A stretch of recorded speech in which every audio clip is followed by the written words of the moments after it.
What's up, guys and gals of the movement world? It's Sean Mishka, the Movement Miyagi, coming to you once again on behalf of Football Beyond the Stats in another movement skill short story this week for week 9 of the 2025 NFL season.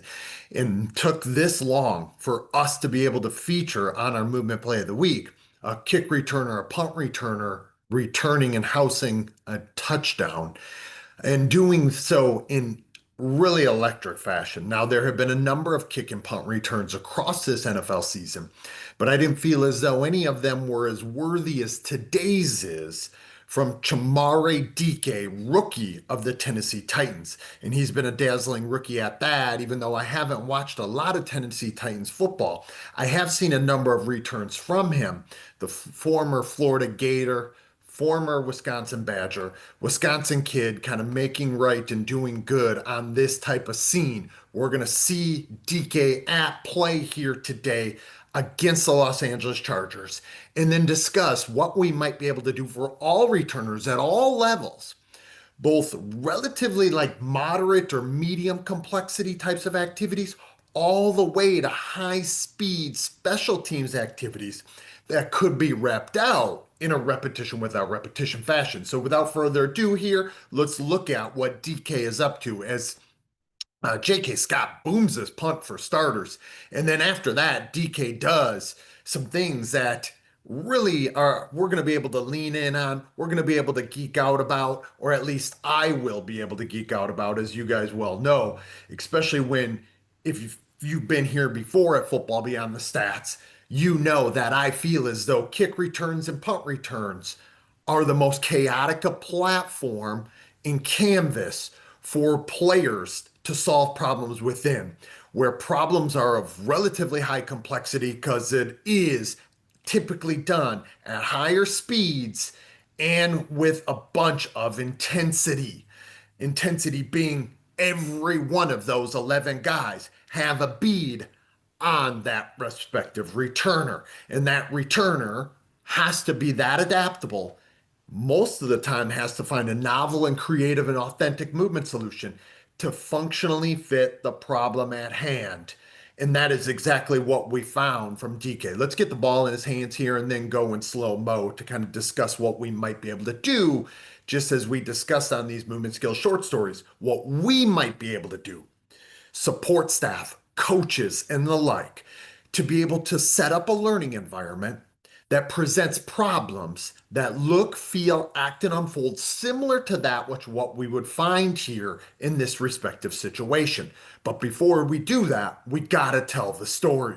And the story, first and foremost, for a punt returner is number one, obviously, to secure the ball. Number two, when you do secure the ball, to be able to be on the ready right away as soon as the ball hits your hands to what is unfolding in front of you. And oftentimes, before a returner even gets the ball in their hands, let me get my trusty telestrator out here. Before the ball ever even gets in their hands, even though it is in DK's here, you got to be looking to what threats, what challenges, what perturbations lie right ahead, but also then through. There's no greater display on an NFL Sunday of looking to and through for a player than a punt returner. And, like even with the way that the rules have changed on a kick return, some of that comes to play as well. So, this idea of looking to and through and educating one's attention and intention kind of rings really loud here for me as a skill acquisition specialist. Then, obviously, there could be guys, there's a lot of space here in this situation. Obviously, we're talking about him catching the ball at the 32 to 33 yard line, 32 and a half, somewhere in that vicinity. And we can see up to the 40 or so, and that's generally or loosely speaking here, and there's not a body in sight. Whereas typically there could be somebody right up in your grill, and hence the reason before the ball ever reaches your hands, you should be looking ahead. It isn't just about focusing on the ball, it's focusing on the ball and something else, meaning teammates and or opponents, right? Because you can see as soon as he gets moving, and he's right into his early 1-2 acceleration steps in a dyadic relationship here. a Tennessee Titan and a Los Angeles Charger are coming crashing into the vista, or what it is that we can see. And then from there, he has to go in straight problem solving mode. It doesn't take very long for the landscape of affordances, aka the landscape of opportunities to act, to change really rapidly. We can present these types of movement problems, and I'm going to show you how when we get later on in the video, to our athletes. But I want you to look at what it is that DK does. And this one's going to be hard to fast forward, rewind, etc. And the reason is because I had to take this from the straight up highlights of the entirety of the game. But I don't want to miss any of these nuances because you can see the layers of these problem solution dynamics for DK. And when I say problem solution dynamics, I mean the problem in the solver or the problem in the solution that is functionally fit each local movement problem. Because this to me represents a local movement problem that will successively stack into one another in a context conditioned coupling fashion. So one feeds into the next. We can see it illustrated right here. But watch DK's movement actions and what it is in relation to there. And that, I mean, to me, is something that's vitally important for us to think about and speak on here. Okay? Because it's those relationships that we need to represent in our learning environment. We need to ensure that a player has plenty of goes, plenty of immersion, plenty of exposure to these types of movement problems. Even in this nature, and I just want to point this out right here while we have the chance, right? Like DK could have gone here, he could have gone there, but it all depended on both this relationship right here as well as this one that unfolded there. So that opportunity to act, the gaps that were emerging or the gaps that were escaping oneself or just kind of being just flowing out into the ethos because he didn't choose to accept it, all depends on these layers of nested affordances. And that's something for us to really think about here as we analyze what it is that happened or what it else could have happened, right? Because that's the landscape of affordances that we want to think about. Again, look at him with this fainting, faking action. But when he decides to act, that is when he goes from this movement ownership, sparring speed, right into and the gas pedal to get past this dude. Okay. You see that now in this curvilinear nature as he gets into this walled off action from the Titans. And the Titans do a fantastic job, coached by John Bones Fossil, one of the most famous special teams coaches in all of the National Football League and probably in history, right? He gets this wall, and then I want you to watch DK's actions here. He begins to have such a finely attuned, finely sensitive pickup of specifying information that he begins to point to who it is that his blockers need to pick up because who is a threat. Look at him right there. Don't miss the forest through the trees, right? He points right to him like, I got these other guys, and look at how many Chargers are chasing. We got 42 here. We got, I don't know, is that 52, 53 there? We got 58 over here. DK's not worried about any of those because look at how many Tennessee Titans are in relation to him that are in positive relation to those opponents. The one that he is worried about is J.K. Scott, the punter. And he points to this cat saying, I need you to pick him up. And if you do so accordingly, I'm going to be able to adapt accordingly and move on through. But look at, he's still on that perceptual search. Okay, let's watch it one more time, half speed here, before we talk about what we might be able to do to facilitate this type of movement behavior. Black shoulder point, there it is. Head stays on a swivel.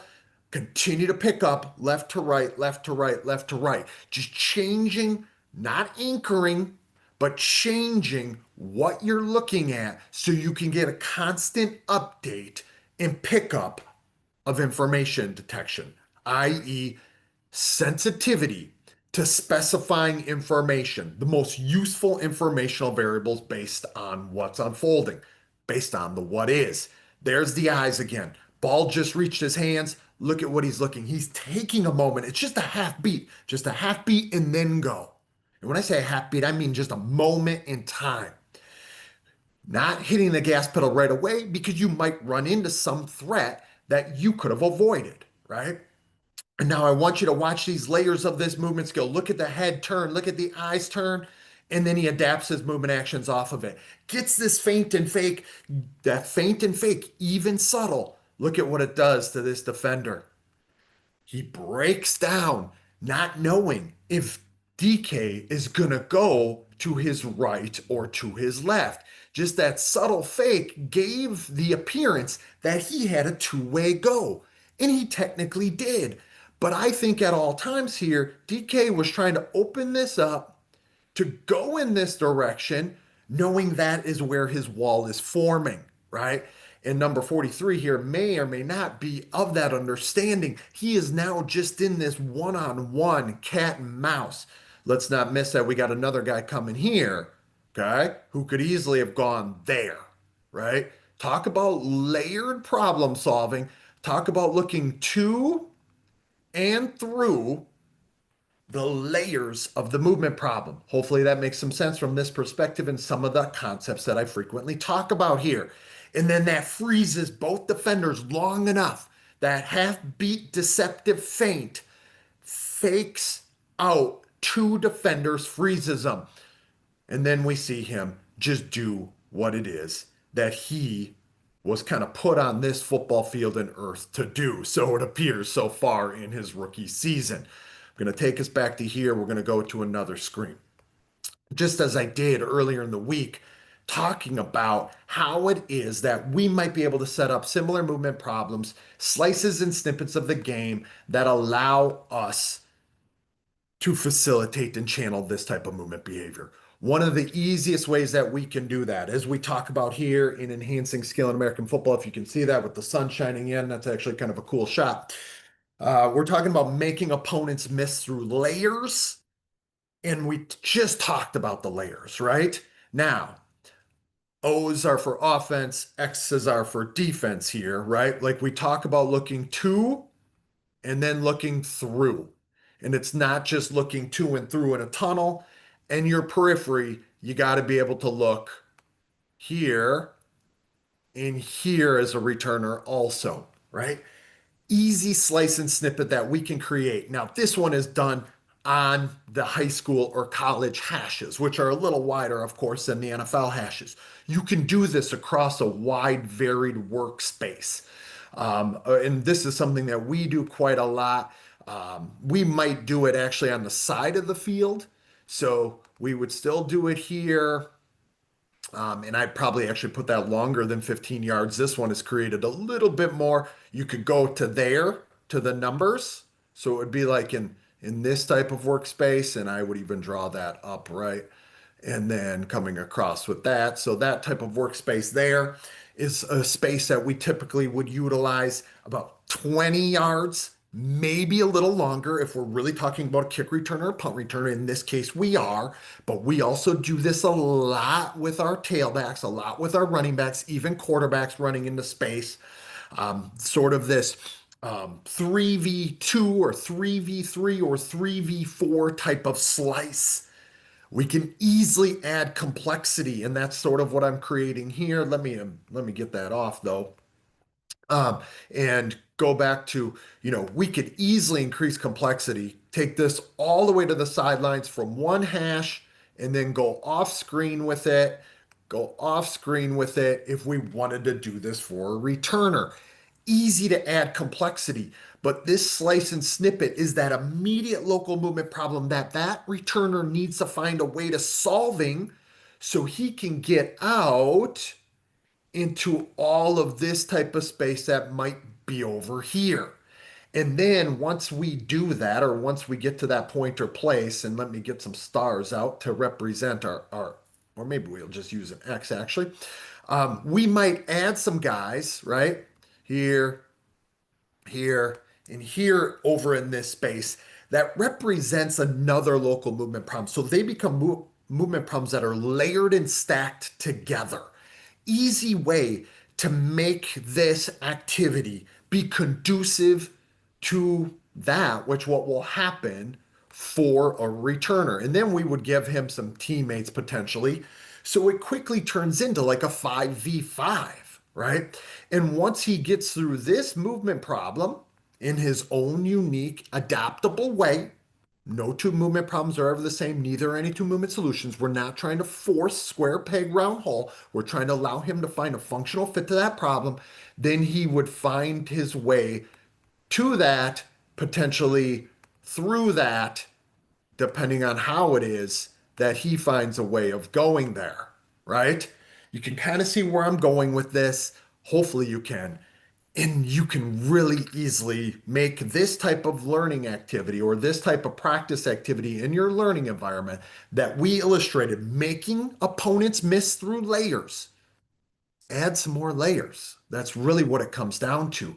And then with that, we always talk about our guidance example. We could use the same type of guidance, education of attention and intention that we did, page 168, 169, again, right there, where we would say to the ball carrier, in this case, a DK, punt returner, kick returner, are you able to make that first guy miss, no matter under what situation, no matter how blocked or unblocked he might be?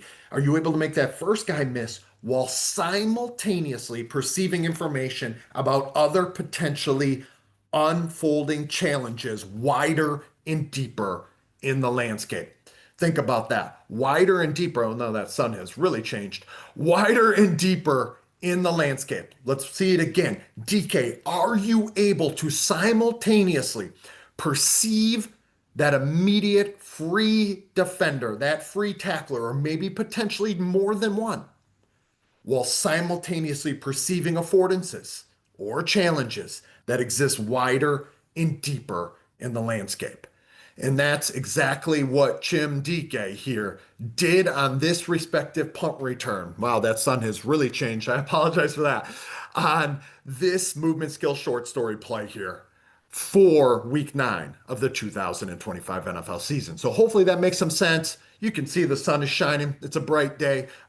Be grateful for your day. I am grateful for plays like what we just saw from Chim Dike that begins to illustrate and show us exactly the type of level of skill that we will witness when players are immersed in alive movement problems and be given the opportunity to adaptively, authentically, and functionally solve them. So for another movement skill short story, I'm Sean Mishka, the Movement Miyagi. I will talk to y'all next time.